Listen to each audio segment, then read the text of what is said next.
Bismillah, saya Hawara dari kelompok 2. Di sini saya akan menjelaskan tentang apa itu pengertian sosiologi. Di dalam Kamus Besar Bahasa Indonesia, sosiologi ini mempunyai arti sebagai pengetahuan atau ilmu tentang sifat, perilaku, dan perkembangan masyarakat. Ilmu tentang struktur sosial, proses sosial, dan perubahannya. Sementara, secara harfiah ini, sosiologi berasal dari gabungan dua kata, yaitu socius bahasa Latin yang berarti kawan dengan logos bahasa Yunani yang bermakna ilmu pengetahuan. Maka bisa disimpulkan bahwa sosiologi adalah ilmu yang mempelajari perilaku manusia dalam bermasyarakat. Ilmu pengetahuan ini juga mempelajari perilaku manusia dan masyarakat dalam sebuah kelompok yang sedang dibangun. Contoh kelompok tersebut adalah keluarga, suku bangsa, negara, sampai organisasi politik. Pada tahun 1838, seorang ilmuwan asal Prancis bernama Auguste Comte memperkenalkan istilah sosiologi di dalam bukunya yang berjudul Cours de la Philosophie Positive. Comte mempunyai kontribusi yang sangat besar dalam perkembangan sosiologi hingga dirinya mendapatkan gelar The Father of Sociology. Sekian dari saya, terima kasih. Bismillahirrahmanirrahim. Perkenalkan, nama saya Nabila Azkia Maulida, kelas 10A. Kelompok 2 di sini saya akan menjelaskan tentang pengertian sosiologi. Di sini sebelumnya saya akan menjelaskan pengertian sosiologi menurut para ahli. Meski lahir pada awal tahun 1838, sosiologi baru bisa diterima sebagai ilmu empiris pada abad ke-19 akhir. Kemunculan berbagai dinamika sosial dalam kehidupan masyarakat ikut mempengaruhi penerimaan ini, sehingga perbaharuan pun bisa terus terjadi. Kemudian karena ilmu ini lebih berfokus pada kemasyarakatan, banyak akar akademis dari berbagai perguruan tinggi mencoba menjelaskan ilmu ini. Berikut ini adalah beberapa pengertian sosiologi menurut para ahli. Yang pertama ada Auguste Comte sebagai orang yang mencetuskan konsep sosiologi. Comte mengatakan bahwa sosiologi merupakan ilmu positif. Yang dimaksud ilmu positif artinya dalam mempelajari berbagai gejala sosial yang ada di dalam masyarakat. Sosiologi sangat berlandaskan pada logika ilmiah dan rasional. Terus yang kedua ada Karl Marx. Sedangkan menurut Karl Marx dalam The Communist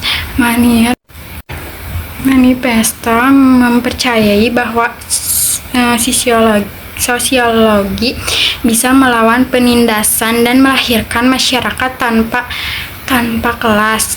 Dia yakin bahwa sebenarnya masyarakat harus dibebaskan dari sistem kapitalis. Yang ketiga ada Max Weber. Menurut Max Weber, sosiologi bisa diartikan sebagai sebuah ilmu yang mempelajari pengaruh timbal balik dan hubungan antara berbagai gejala, contohnya seperti gejala moral, gejala agama, gejala keluarga, dan gejala ekonomi. Yang keempat, menurut Emil Durkheim, pengertian sosiologi ialah ilmu yang mengkaji institusi sosial serta fakta yang ada dalam berbagai tatanan masyarakat. Durkheim percaya bahwa dari kumpulan fakta yang ia hubungkan dengan cara bertindak dan berpikir itu adalah kekuatan yang bisa mengendalikan sebuah individu. Yang kelima ada Suekarto mengatakan bahwa sosiologi merupakan ilmu yang fokus pada segi-segi umum ke masyarakat dan berusaha memperoleh pola-pola yang umum untuk kehidupan masyarakat. Mungkin itu saja yang bisa saya sampaikan. Bismillahirrahmanirrahim. Perkenalkan, nama saya Nisa Marcella, kelas 10A. Saya akan menjelaskan ruang lingkup sosiologi dari kelompok 2. Ruang lingkup sosiologi. Sebenarnya ruang lingkup sosiologi sendiri sangat luas karena mencakup seluruh bidang yang ada dalam kehidupan masyarakat, seperti ekonomi, pendidikan, politik, agama, atau kebudayaan. Dan pastinya semua bidang tersebut dilihat dari perspektif sosiologi. Dengan kata lain, ilmu ini juga mencakup interaksi sosial yang terjadi antara individu dengan individu kelompok. Akan tetapi hakikatnya sosiologi, ilmu yang mempelajari struktur sosial, memiliki 3 ruang lingkup utama, yaitu ilmu sosial. Sosiologi bukan bagian dari ilmu alam atau ilmu pasti yang mencakup perbedaan isinya. Sebaliknya, sosiologi adalah ilmu yang kategoris dan hanya fokus kepada apa yang sedang terjadi, bukan apa yang seharusnya terjadi atau sudah terjadi. Sosiologi juga menentukan kemana arah perkembangan sebuah proses kehidupan. 2. Ilmu murni. Sosiologi juga merupakan ilmu pengetahuan yang murni karena tujuannya adalah untuk mendapatkan pengetahuan yang dalam tentang masyarakat, bukan untuk menggunakan pengetahuan tersebut kepada masyarakat. Akan tetapi, sosiologi juga bisa digunakan dalam berbagai hal lain seperti administrasi, diplomasi, psikologi, bahkan pembuatan sebuah undang-undang, karena dia digunakan untuk memperoleh fakta-fakta yang digunakan sebagai jalan keluar dari masalah yang terjadi di masyarakat. 3. Ilmu abstrak. Sebagai ilmu pengetahuan, sosiologi juga termasuk ilmu abstrak atau ilmu konkret. Artinya, dia memperhatikan bentuk serta pola peristiwa yang ada di masyarakat. Tujuan dari sosiologi juga bisa digunakan untuk mendapatkan pengertian serta pola umum yang meneliti dan mencari prinsip atau hukum dari interaksi antar manusia, hakikat, isi, bentuk, atau struktur masyarakat. Bismillahirrahmanirrahim. Perkenalkan, nama saya Lisma Rahma dari kelompok 2 akan menjelaskan tentang fungsi dan tujuan sosiologi. Fungsi dan tujuan sosiologi.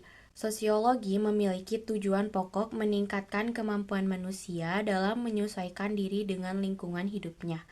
Tujuannya untuk mengembangkan sikap dan kemampuan dalam berperilaku di dalam menghadapi perbedaan-perbedaan yang muncul dalam masyarakat yang mencakup berbagai faktor baik sosial maupun budaya. Berikut ini fungsi dan tujuan sosiologi.